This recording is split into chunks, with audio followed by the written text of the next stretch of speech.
everyone, and thank you for joining today's stream. For those who don't know me, my name is Aditya. I stream under the channel A-Cube Tech Videos. The channel is about technology, reviews, unboxings, and a lot of gaming as well. So the concept of today's videos would be to understand how we can create scene transitions. Now, if you look at scene transitions, usually people say that they're very difficult to make. And if you go to any online video of a streamer or any accomplished YouTuber, they would ask you to go to a certain website and get a certain pack of transitions to download. Of course, you need to pay for these. The thing is that they are basically sponsored by these websites. The reality is that the transitions are very easy to make. So that's what I'm going to show you today. Thanks for joining in on this stream, and say hi on the chat. Shout out for subscribers on the screen as well. So let's get into it. You can follow along with me if you've already downloaded the softwares, but if you haven't, you can always watch this video on my channel. It's going to be there forever. So I'm just going to show you how I do it. This is merely an idea, like I'm giving you the resources to accomplish something, and it's your creativity that you can implement into this, and finally you can make something that's totally unique than what I'm showing. So first off, I'm going to show you the software that I'll be using, which is called Hitfilm Express. Now, if you want the software on your system, you can download it. There's a link in the description that I've provided, so you can just scroll down and download it later. For now, I'm going to give you a basic overview of what the software does and what scene transitions are basically. So let's go on to my desktop now. We're going to switch over here, and we're going to open up OBS Studio first. So I'm going to give you a simple explanation of what a scene transition is. So this can be in a game, or it can be in a video editing software, basically where you have two video clips and you want to merge them together, and there's a transition in between. So sometimes the clips match very well and they go together very well, but if the two scenes are totally different, especially when live streaming, let's say you're moving from one camera angle to another, or you're moving from a talk screen to an in-game screen, there's going to be a lot of changes that happen in each scene. So what basically happens in this case is that a lot of the elements on the screen get mismatched, and it's not very nice to see a typical cut or a fade transition. So let me just demonstrate really quick. So what you're seeing on the screen right now is OBS Studios. I'm using this for because it's really simple. So on the left here, you can see that I've set up two scenes. One is scene and the other is scene 2. Now, when I'm streaming, if I'm going to game and I'm going to switch between these two scenes, then it's going to look like I'm just cutting from one place to the other, which doesn't look nice. Most of the streaming software or broadcasting systems give you an option of fading, which we can select over here. And if you try the fade transition, well, it adds a little bit of interesting, like a fade in between both the scenes, but it's still not very interesting. What I'm going to show you is how to add a stinger transition and how to make one yourself, more importantly. So this is what a stinger would look like. So if I select stinger, the one that I've already made, so let's say we are on scene and we're going to switch to scene 2 now. And this is what happens. So it makes the transition of scenes really interesting. It adds some animation, and it basically looks very interesting. It keeps you glued. So I'm going to show you two simple forms of scene transitions. The first one is going to involve a few planes where they are going to move across the screen. And the second one is going to do with a bit of masks. Now, if you're unfamiliar with these words, don't worry. I'm going to explain them in detail on the stream. But in case you have any doubts regarding it, just drop down in the chat, and I will be able to explain things better. And in case there's some difficulty with you watching the stream, or if you have audio issues, just let me know. I'll tweak a few settings and we should be good to go. Great. So let's get started. I'm going to switch over and bring up Hitfilm Express once again. Hitfilm Express is a free software. You don't need to pay a penny for it. The link is available in the description below. And I'm just going to close down the other OBS window so that it doesn't conflict with my other programs. And yep, so this is Hitfilm Express, and what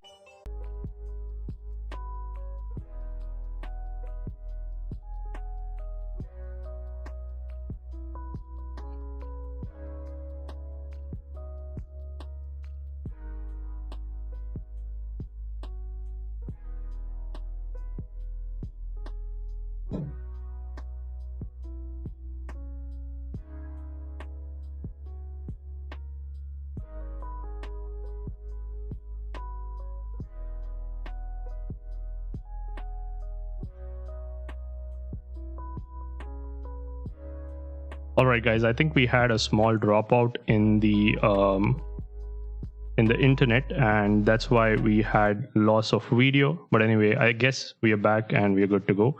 So I'm gonna start off from where I left you guys. It was Hitfilm Express, so let's switch back to that display over there. And as you can see, I was explaining about Hitfilm Express and how we're going to start off by making a new stinger transition. So I'm going to hit on the new option to the top left corner, and I told you we are going to select the 60 FPS or 60 frames per second is what I explained earlier. So that means every second is going to have 60 frames being rendered at that time. And why we don't go with 30 frames per second is because we're basically losing half the number of frames, which is just 30 frames. And the stinger transition isn't smooth enough. It won't give you that immersive effect. So let's continue with that right now. What we're going to do is we're going to click on OK here, and that's going to load up the next screen. Now, basically what you need to have, like if you've installed Hitfilm Express and if you've opened it on your computer, you might have a different view. It wouldn't be the same as mine. However, there are some static panels which definitely need to be on your screen. And I'm just going to point those to you. The first one is going to be the viewer to the top left. So this is one of the main panels that you will need. This is basically the window where you can preview everything that you put on the timeline. The second one is going to be the media tab to the left. This is where we upload the media that we are going to use to make the stinger transitions. And last but not the least is the editor window. Now, this is extremely important because it's going to help us place things on the timeline and match the transition perfectly in between the two scenes. Okay, so the first transition that I'm going to be showing you is going to be a simple plane, which is going to be moving across the frame. Okay, and we're going to have our logo pop out in the center. So basically you have scene 1, you have scene 2. And when you switch in between those scenes, there's going to be a solid plane that comes in the center. There's going to be a logo animation, and then it's going to reveal scene 2. So let's have a quick check about that. What I'm going to do is first, I'm going to click on the media tab over here and click on the new option. And I'm going to add a composite shot. Now, this is the shot that will be rendered at the end of the video. So it's going to have the same specifications of 1080p 60 FPS, and we're just going to change the duration over here. So stinger transitions are usually anywhere between 2 seconds to 4 seconds. If they are really interesting and complex, they can go to about 5 or 6 seconds. But the basic point of a transition is just switching between scenes, and on the scene is the real content that you want your viewers to see. I'm going to keep this as simple at maybe a 4-second transition, where half exactly at the midpoint, that's when the scenes will be switching. So 2 seconds in between the transition is where the scene switch takes place. So I'm going to change this value to 4 over here, and I'm going to leave all the other options the same, and we're going to click on OK. So the window might change a little. It's going to show you a new tab here, which says composite shot now. Okay. So now what we're going to do is we're going to add the media that we need. Now, what I've been thinking is making a transition with my own logo on it. And I like the colors yellow and red, which are already a part of my logo. The other primary color would be the greens or the blues. Now, I'm thinking blue would go really well with my logo. So what I'm going to do is I'm going to click on the new option here, and then I'm going to select the plane option. So we're going to call this color solid. And we're going to, I think the blue color is already selected. I think that's the default which is selected, I guess. And you can click on OK. So this is going to basically add a media file over to the bottom left corner of your screen. And we're going to drag and drop that to the composite frame or the composite shot dialog. Okay. So once it's on the timeline, you can see that the preview window goes blue. Now this is exactly what we want. We have added a frame that is exactly the size of our monitor, or 1920 by 1080. And now we are going to give it some animation. So how do we go about doing this? The first thing you should notice is that the slider over here, which is our timeline, exactly matches with the composite shot, which is 4 seconds. Now, the idea here is at the 0th second, or the initial starting of the transition, I don't want the solid to be in my frame. So what I'm going to do is I'm going to click on the little arrow beside the color solid, go into the transform section here, and this is what we need to change. That is the position of this colored solid. I'm going to zoom out a little so that I can see a bit more space around it. And using the red arrow here, I'm going to drag the color solid out of the frame now. So if I use this and drag it out, you can see that the screen turns black. And once it's totally out, I'm going to leave it there. What I'm going to do next is I'm going to make sure that the system registers that this is where I want my solid to be during the 0th second of my transition. So I'm going to click this little circle alongside position. Okay. So once I keep it there, you're going to see a yellow diamond that appears on the timeline, which means the system is registered where you want that solid to be at the beginning of the transition. Now we're going to drag this timeline all the way to the end of the transition. And now we're going to make the system register where you want it to be at the end of it. So that will be over to the left-hand side of the frame. So once again, we're going to select the color solid. We're going to click on the red arrow. I'm going to zoom out to show you. And we're going to drag it across. It can be any speed. The speed doesn't matter. And we're going to drag it and drop it to the left-hand side. You can see that another gray diamond should have appeared over here, which means that the system is registered the second keyframe. Hey Harsh, thank you for your comment on the video. So now to see the transition in action, all you need to do is drag the slider, and when you drag it, you can actually see the transition happening in front of you. So the computer has registered the 2 keyframes. It knows that you want the solid to be out of the frame over to the right at the beginning of it. And once you slide it all the way to the left, all the way to the right, the solid moves all the way to the left. Now the scene transition is actually going to happen exactly in between, where the colored solid is covering the entire frame, because this is when scene A or scene B aren't going to be seen. Okay, so we're going to add my logo into this. So to add, you can add your own logo. So we're going to click on the file section. We're going to click on import, and we're going to select media here. So in media, I already have my files ready, and this is the logo that I want to use in this case. I'm going to click on OK, and you can see that the logo appears under the media tab again to the bottom left corner.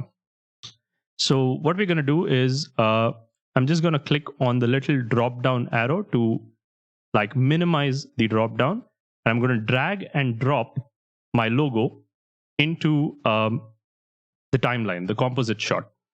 So as you can see, it doesn't seem to do anything. Earlier when we added the color solid, it actually showed us the blue color. But what has happened here is the software works on a logic called layers. So the color solid is on the top layer, which is covering the entire screen right now. And our logo is in the bottom layer, that's why it's not seen. So we need to bring this up. The easy way to do this is to just click and drag it on top. And as you can see, it's actually really sized up. That's because the logo that I made was close to 4,000 pixels, and which is really big. So we're going to need to transform that, and we're going to make it a little smaller. So we're going to click on the arrow alongside the logo, go into transforms, and where you see scale, ideally to scale mine down to around 10%. That's what I'm going to do. And now you can see that the logo is perfectly centered on the solid there. which is exactly what I want. Now to add a bit of animation to it. So if you see, if we're going to drag across the timeline, you can see that the logo doesn't actually do anything. It's just sitting there, which is not what we want. The first thing I need to do is make sure that the logo only appears after the blue solid is into the frame. The way we are going to do this is to use effects. Okay, so I'm going to zoom in here again, and to do that, you're going to hit on the plus icon alongside effects, and in the search box you need to type the word matte. That's MATTE, and we're going to select an option under keying and matte enhancement, and that's called set matte layer only. Make sure you select this right. Now once you select this, you would most likely see a control tab that opens up. It might not be on the same place as on my screen. I've just rearranged my tabs. So under the control tab, what you need to find is the FX filter, and where set matte has a checkbox right under it. So once you've found this, the source layer is something that we need to set. So the source layer is basically the layer with which this object needs to be revealed. So we're going to use the color solid in this case. Now you see there's a black box which appears. We're going to correct that. Next, we're going to leave the matte source as alpha. We're not going to change that. However, we're going to take the blend as subtract. So once we click on subtract, you can see that it just vanishes. We're going to correct that as well by clicking on the little box that says invert. Now, if we scroll across the timeline on the right, what's going to happen is as the blue plane disappears from the frame, the logo disappears with it as well, which is exactly what we want. Now to add a little bit more animation to make it interesting, we're going to go back to the 0 position on the slider, and under the logo tab, you can see that there's an option that says scale, which we changed to 10 earlier. Now what I want to do is I want to make it seem like the logo is growing up in size as the transition progresses. So to do this, I'm going to click on the little circle alongside scale so that the computer registers that this is the keyframe. This is the size that I want it to be at this point of time. Next, what I'm going to do is I'm going to drag the slider all the way across to the 3-second mark. I'm going to increase the scale to 20. Okay. I'm going to hit enter. So here you can see that there's a yellow diamond registered again, and the scale is 20 now. Now, when I move the slider across the screen, you will see what happens very clearly. You can see that the logo is growing in size. And now if I switch it back and play the entire transition, there you see that the logo is growing in size while the transition is actually happening. How can we make this a little more interesting? Well, right now the plane is moving at a very uniform pace, which is not very appealing. So what we're going to do is we're going to click on the little arrow to minimize this, and we're going to go back to our color solid. Click on the drop down. We're going to click on the position tab, not on the circle, but on the word itself. And you're going to see these options over here, which is called Bezier. So Bezier is basically the speed at which your solid is going to move through the frame. So if you click on the option that says value graph, it's going to show you a straight line, which means that's moving at a linear or a constant rate. That's a straight line on the graph. What we're going to do is we're going to set it to manual so that it gives more of an S shape to the Bezier. What this does is it varies the speed at which the solid moves from one side of the frame to the other. To see it in action, I'm just going to hit play here, and you can see that it's a little faster when at the center, but a little slower when it goes out. So it eases into the frame, it's there for some time, and then it eases out, which looks really clean. So this is our first basic transition. And to export this out, I'm just going to minimize both the tabs over here. So make sure both the tabs are minimized. And I'm going to hit Control A to select both of them. And then you have an export option to the right-hand side of the frame. So we're going to hit export. And then we're going to make sure that the default preset is uncompressed AVI with alpha.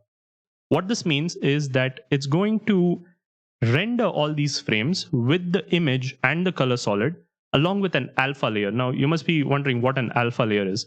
Remember that the scenes need to be seen in the background when the transition is happening. So if your color solid occupies starts coming into the frame, then the scene shouldn't disappear off immediately. It needs to get covered. So this is like a transparent layer that we are going to render along with this file. So make sure the uncompressed AVI with alpha is selected here. Then click on export once again. Click on export now and say contents. So this is going to bring up the export window and it's going to say it's starting. So it's going to go off really fast because it's hardly a 4-second clip. The only problem is that when we render something with an alpha layer, even if it is really small, it renders to a file that is huge. Let me just show that to you. So if I just bring up the place where these are stored, if you see, we're going to have one over here. So this is the one that we just created. And if you see the size at the bottom, it's going to say it's 1.85 GB in size, which is just crazy. It's not something that you can load into a video editor easily, and this size is just unreasonable. So I'm using FFMPEG. FFMPEG is basically a command line utility which encodes audio and video. So I've made a video about that, how to install it and how to use it. The link is in the description below. Make sure you check that out. And now we're going to use that command line utility to actually size down the video here. So what I'm going to do is I'm going to drag and drop it on my encode.batch file. It's going to open up a command prompt window, and let's just work through it. Let's just hold on. It's going to take a couple of seconds here and there. And while that's happening, I'm just going to bring up another instance of OBS Studio. So let's bring that up as well.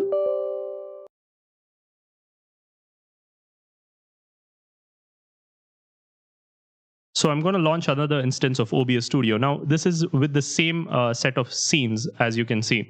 What you're seeing is the scene 1 and scene 2 where we had the stinger transition. I'm just going to switch it over to fade to show how it looks before. And let's see if our file has completed. Yep, it's still rendering. It's happening in the background. Let's wait for it. And there we go. It's done.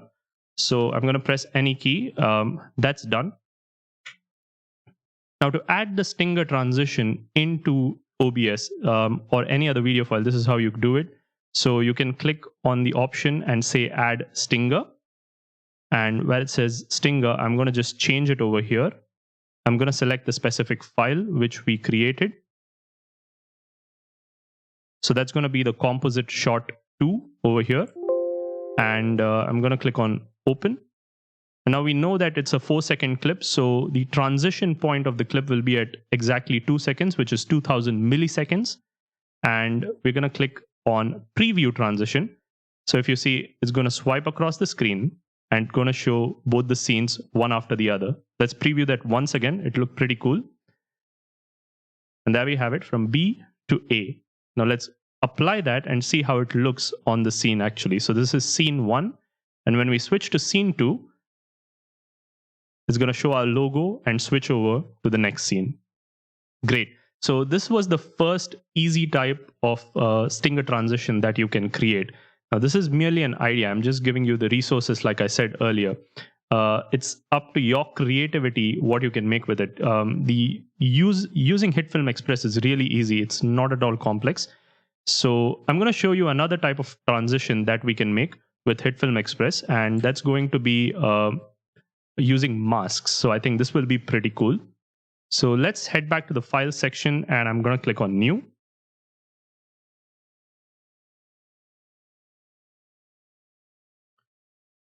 And we're going to discard this project because I anyway don't need it. Once again, we're going to make sure we select the 60 FPS option because that's going to end up with a smooth transition. And once that is selected, we're going to click on OK over here. So it's going to bring up a completely new pane once again with a blank window. And for this, we're going to add a composite shot. So go to media once again, click on the new option, click on composite shot. And we're going to make this around 4 seconds long again as well. So there's going to be 04, and click on OK there.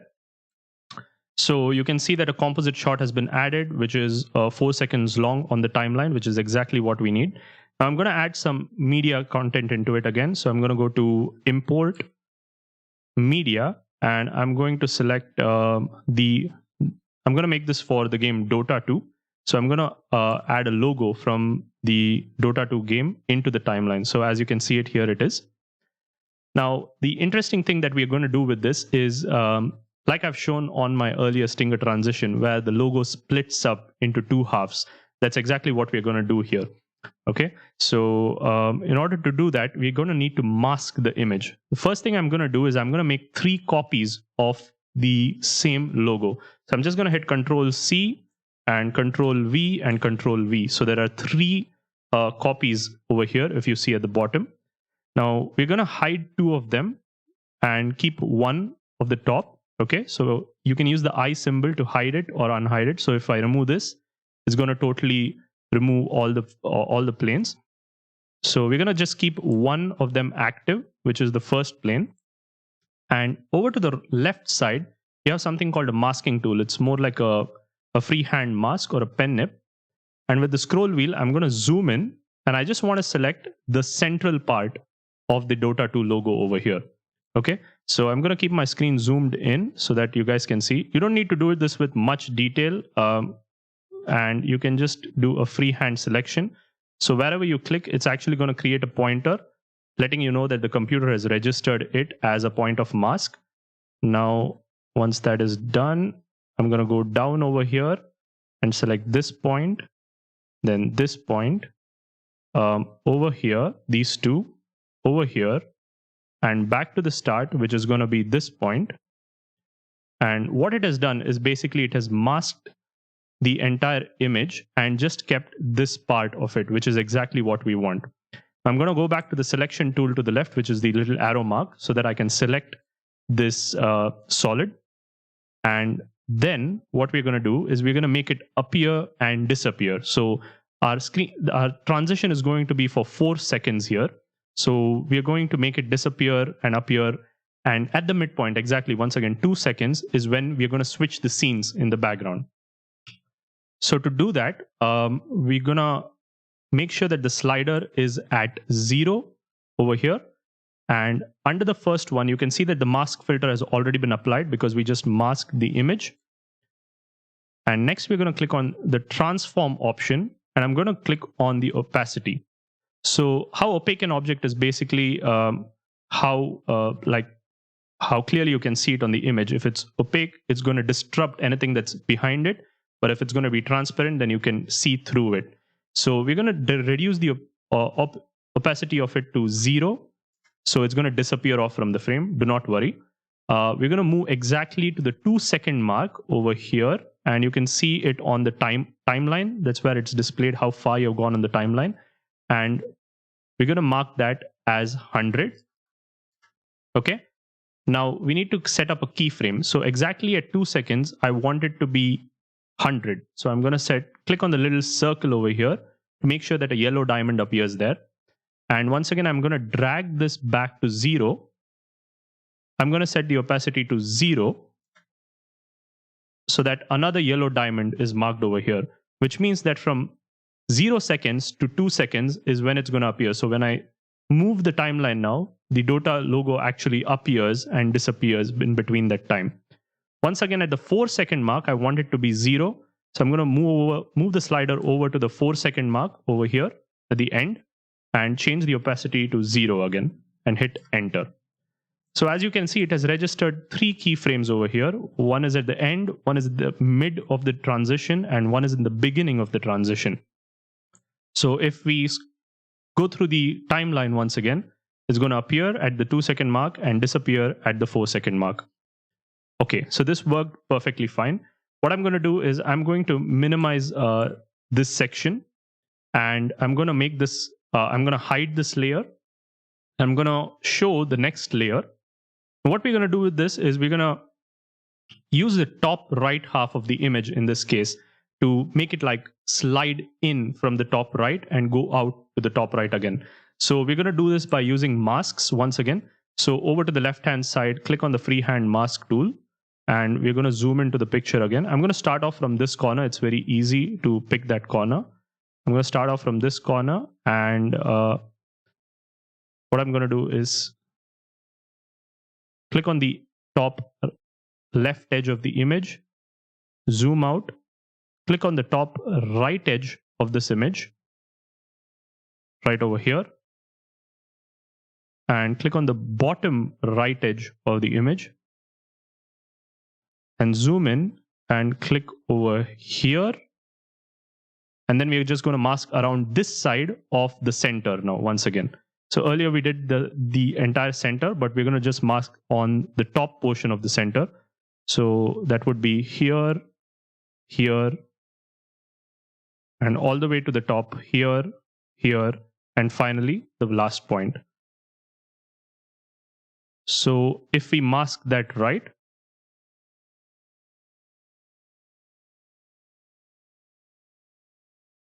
okay, so I think I know what has happened. We just masked the first plane. So I'm just going to remove that mask and copy it.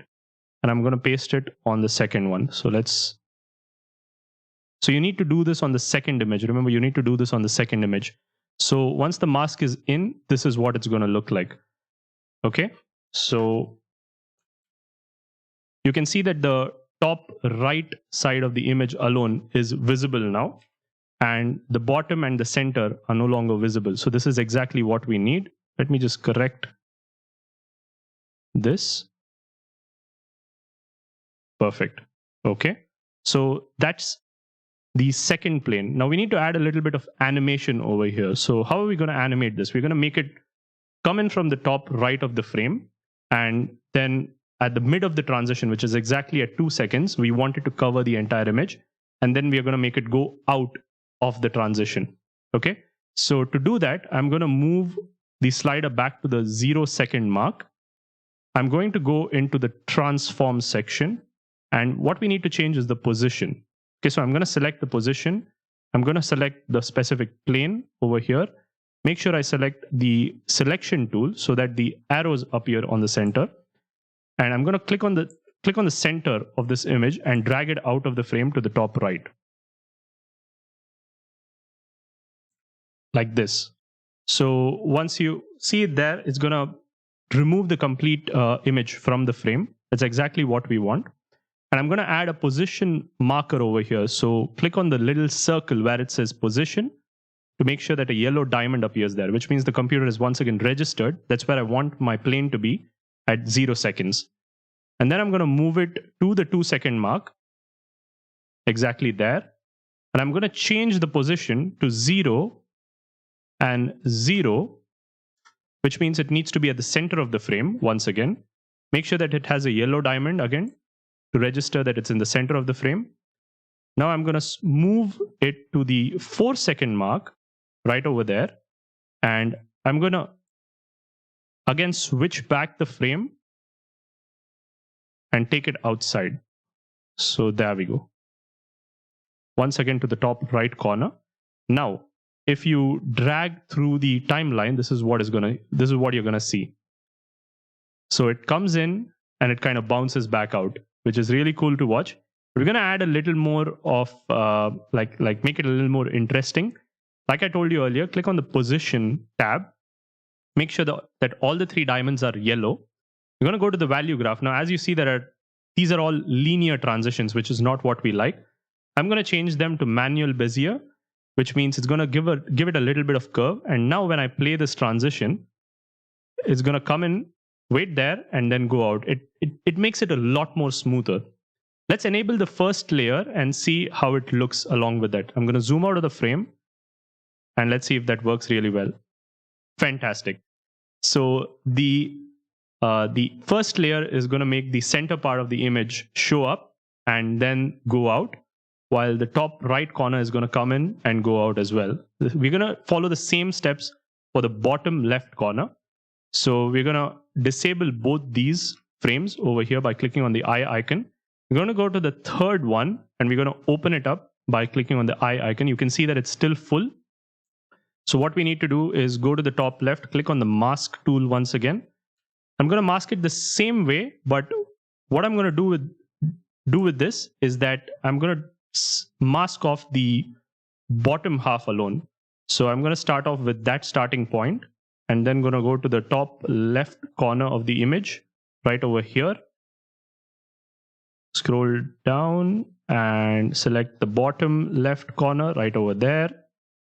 Select the bottom right corner right over there, and then select the rest of the image, which is going to be from this part over here and to the top right again, which is this plane. And there we go. We have the bottom left section of the logo. Make sure that you select the third plane. We're going to close the value graph, and then we're going to click on transform once again. Make sure that the slider is at the 0 second mark. And last but not the least, use the selection tool so that the arrows appear in the center. Now we're going to use a similar style. We're going to drag it to the bottom left corner of your frame to make it go out. So let's do that first. Drag it to the bottom left corner so that it's out of the frame. And then click on the little position circle so that a keyframe is registered. Now we're going to drag the timeline back to the 2 second mark where it's exactly in the center. We're going to change the position values to 0 and 0. Make sure that the second keyframe is locked with a diamond over there. Again, drag the timeline over to the 4 second mark over here and drag the frame out once again by selecting the center and dragging it out. Perfect. So once all that is done, if you drag the timeline once again, it's going to animate the bottom left corner. I'm going to make the same type of changes to make it interesting. Select the position tab by clicking on it. Make sure all the 3 diamonds are yellow. Click on the value graph and select the manual bezier. This is going to give it a nice curve and make the transition really smooth.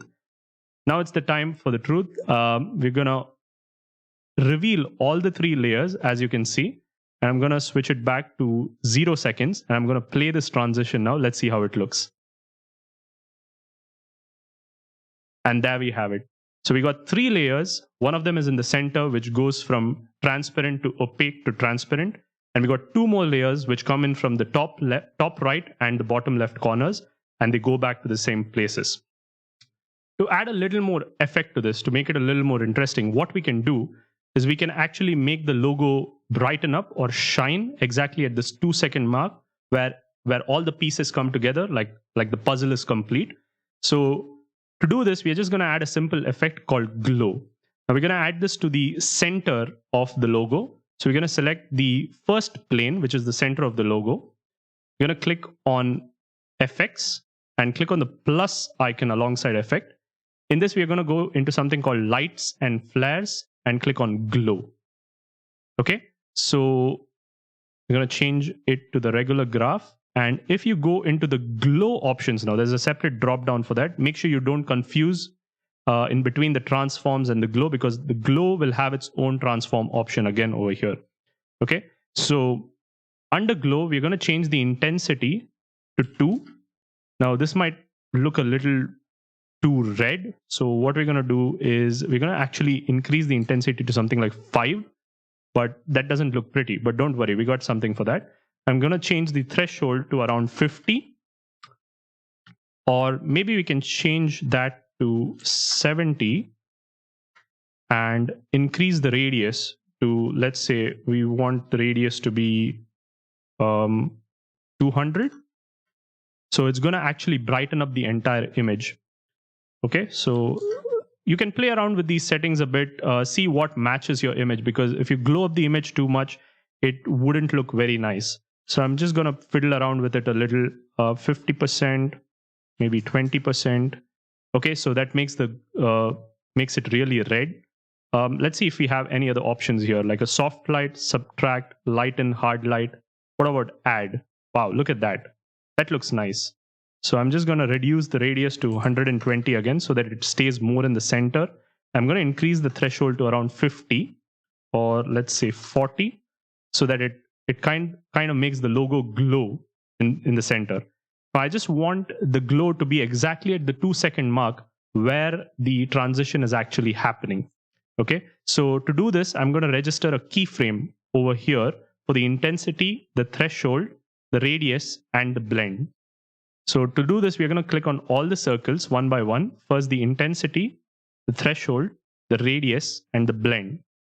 Now, if you see, there are 4 diamonds which are created on the timeline, which means the computer has registered all of these. I'm just going to move it out by around 20 frames. Now you can see that's 20 frames. And I'm going to reset all these back. So I'm going to keep that on subtract. Oops. That's going to be normal. Okay. And this is going to be 0.8. So that's registered. The threshold is going to be 100. So that's normal. And the radius is going to stay 120. That's fine. Nothing much to do. Or we can set it back to 220, which was its original form. So let's do that. Okay. So once these are set, I'm going to switch back over here. So you can see that the glow is now happening in the center. And now again, 20 frames to the right. We're going to go 20 frames to the right from here. That's 20 frames there. And we're going to set the values once again. So I'm going to make the threshold 100. Make sure it goes out. And this is 0.8. Make sure the keyframe is registered. As you're typing these values, the keyframes need to get registered on the right. And this is going to be a normal. And the radius is going to be 220. So all these keyframes are now set. Now, if we go through the transition, you can see that the logo glows exactly at the 2-second mark there. If I run through the transition again, it might be a bit jittery because it's still not rendered, and that's absolutely fine. But that's the transition that we want. Okay, so let's play through the transition here. And there we go. Now we're going to render this quickly, and I'm going to minimize all the layers over here, make the 3 layers minimize, and then hit Control A on your keyboard to select all of them. Once again, make sure that the default preset is set to uncompressed AVI with alpha, and make sure that you hit export now and contents. So the exporter window is going to open up here and it's going to start exporting. Since this has a lot more animation, it might take a little more time. So I have something that's already ready, which I'm going to show you. And that's once again going to be in our Dota2 screen. Yes, Harsh, that's true. Dota is love. I love playing Dota. So do you. We make an amazing team, by the way. So I'm just going to go back into the stinger transitions over here and select the specific stinger that I'd already created with the same properties. Let's see where that is under downloads, and there we have it. So I know once again that the transition point is exactly at the 2-second mark in between 4 seconds, which is. So I'm going to preview the transition now. As you can see, the blue plane is scene A, and when we go through the transition, goes in, burns nice yellow, and switches to scene B. So we're going to click on OK over here. And when you switch in between the scenes on your OBS Studio window, it's going to actually make the transition happen. And this is exactly what your viewers will be able to see when you stream online as well. Now, if you want to start streaming online, I've made a complete video about it. It's there on my channel. So make sure that you hit that subscribe button. It's right down there. I know you can see it. Just hit that subscribe button right now, because there are a lot more tutorials and videos coming about OBS Studio as such and video editing. And thank you guys for sticking around. If you have any doubts or questions, you can leave a comment on the video once it's loaded. You can go through the video several times, and with your comments, I will be able to get an idea of what I need to make for you in the future. So thanks for joining the stream today, and you have a good one. Happy streaming. Stay safe, guys. Bye.